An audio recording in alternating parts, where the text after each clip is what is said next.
All right, let's see if this Autoholic bumper, how it mounts up and how it goes. This is your standard bumper that you normally get. It is more of a base model where mine came with a bunch of lights or whatever. This one has an awesome push bar. It's going to give you that rock crawler look. It has a spot for lights and a spot for a winch. Today, we're just going to install this thing, see how it fits, and show you how to put it on.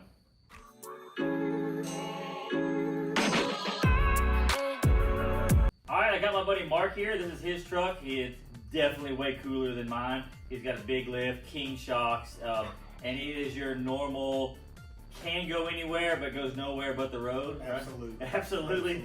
It is a good looking truck, and this is the way they should be built.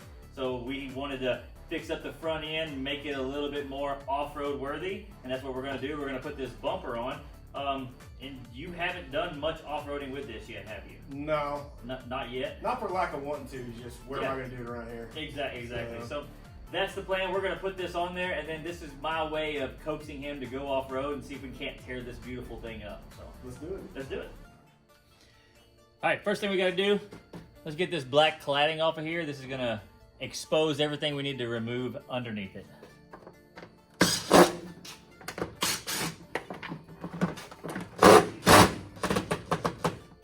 All you lucky people in other states that don't have to have a front license plate. Y'all's looks better than ours. All right, first thing we got to do, it has these little blue clips right here. We got one on both sides. We'll remove those, and then we'll start pushing out these down here, which are gonna hold it in. So we'll unsnap that whole black piece. All right, as you see, it has all these little clips. They're not really that hard to pull out. The main thing is you get this one here, this first one out. It gives you a little leverage. After the little blue clip that holds this, grab underneath, pull, and the top ones you pull. Some of these, as you can see, because they've been in there, more than likely from this hitting something, were already broke. And one of them, we broke. So, but they're there. And so that's what we're gonna wind up replacing. Next, we'll get all the understructure off so we can start making room for that new bumper. Bumper support, this is designed to hold up that front bumper to keep it out there as the hot Texas sun melts these plastic front bumpers. This is what supports it. So we'll get that out of there. Up next, let's get this aluminum support off. All right, we have 3 bolts right there holding in this crash bar. And then his already has this nice cutout, making life easy. But we're gonna take that 10 millimeter out right there for this outside support. And then up under here, there's 2 10 millimeters there.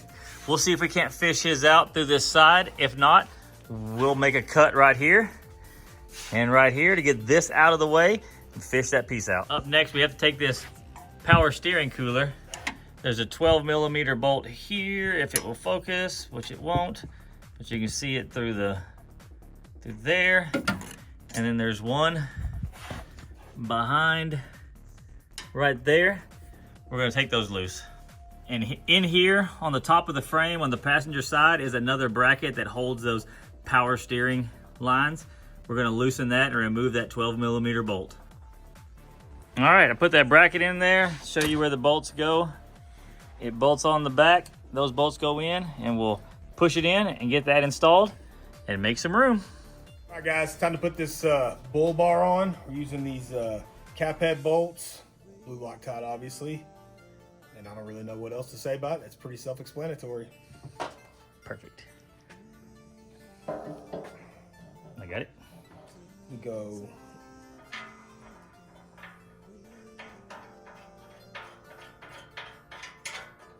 Put one on the other side. That's exactly what I'm fixing to do, dog.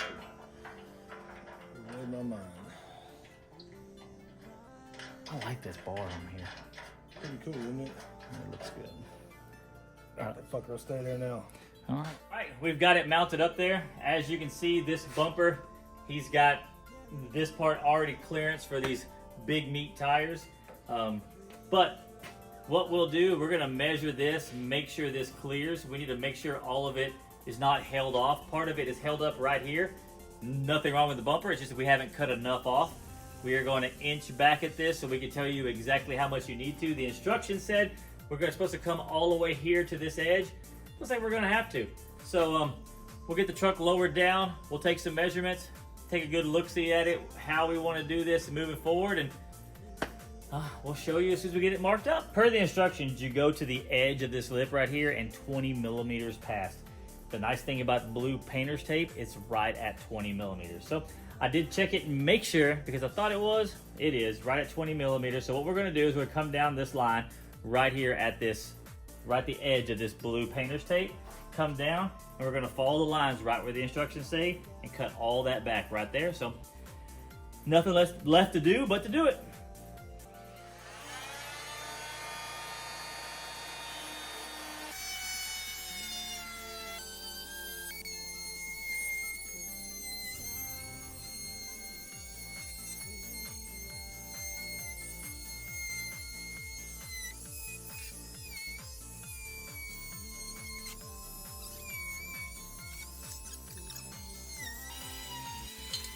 One of the things that I am actually very impressed with this bumper is some of the little things. And one of the little things is, well, this big old bolt.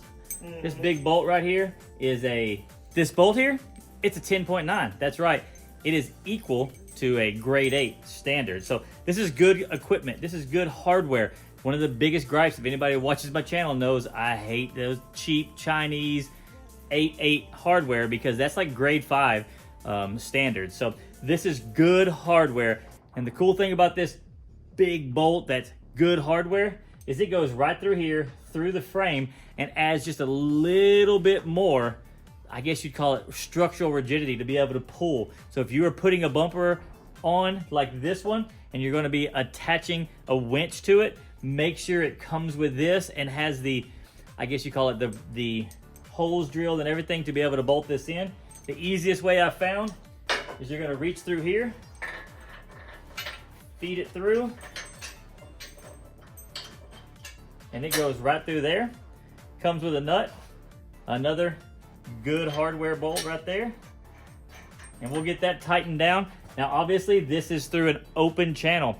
Do not want to just wrench as hard as you can on this, because you can crush that open channel a little bit, but we're going to get it good, solid, and tight. It has great large washers to spread out the load, and this is going to give the bumper the strength it needs to be able to put a big winch on this and pull this deal out of a hole that he gets stuck in when he's in a parking lot. I just keep getting surprised about how much I actually like this bumper, and I think I may try to beat Mark out of it, because it is actually a very well built bumper. Anybody who's looking at these, there's a lot of companies out there, and this company definitely makes a really good, really affordable bumper that is worth buying, in my opinion. It's the little things, and once again, that add up. These little brackets right here, these little snaps snap in so you can put your license plate on. And here in Texas, we have to have that. So put those on, we'll get his license plate installed, and the next time you see this, maybe putting a winch and some lights on it. So anyways, it looks really good here. Let's get it down. Let's do a conclusion. Let's see what Mark thinks. As you can see, the installation went relatively easy. It's actually easier than the one that I put on mine. I guess maybe not putting a winch on there saved probably an hour. I would say if you're going to put this on, what do you say this took us, Mark? An hour and a half to put on, maybe? Maybe. Yeah, and that was us videoing too. This could easily be put on within an hour.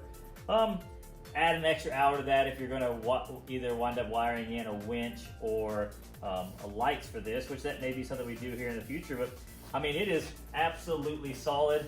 I mean, I am impressed. It's very seldom that you could find a product that just you can get at such a deal and get it for, what do you say, like good quality products at a good price. I mean, what do you think? Do you think it's worth the $450, $500 for one of these bumpers? Oh yeah, most definitely. Especially if you're on a budget or you're just cheap, like some people I know. It just it works perfect actually. Yeah, and I have seen some of the higher end ones, and I promise you the build quality is not lessened in this, in my opinion. There's a few design things that aren't my favorite. It's just, I mean, really one thing. I wish that these were a little higher, but that's just personal preference. I just like the way that they would look, but other than that, I would not hesitate to buy this and run this on mine, and there's a chance one of these could wind up in my future, because that's how much I do like it. So let me get you some close-up views and see what you think.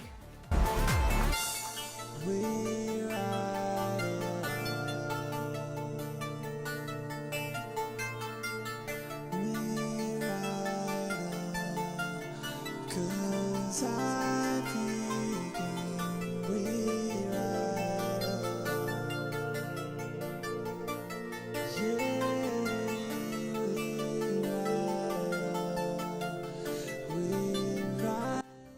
for watching this installation of the Autoholic bumper. It's, once again, I've said it 100 times, great bumper, very happy, looks good, it's gonna hold up quite well. So hopefully the next time we see this deal will be out on some trails, maybe even getting a little bit of rock rash on it, and we'll see how much it can hold up. Maybe even compare it to the other bumper I have, and I think this one's better. I just do. But once again, thanks for watching. Please subscribe. I got a whole bunch of more random stuff coming, more stuff with the e-bike. If you like those videos, they are coming. So just if you'll subscribe to watch those, or just tune in to watch them. I appreciate everybody who does watch, and hopefully you learn something. Something you think I missed, something you would, questions about this you have, please put them in the comments below, and we will be happy to answer any of the questions you have. And Mark will be happy to possibly reply on how he likes it long term and how it holds up.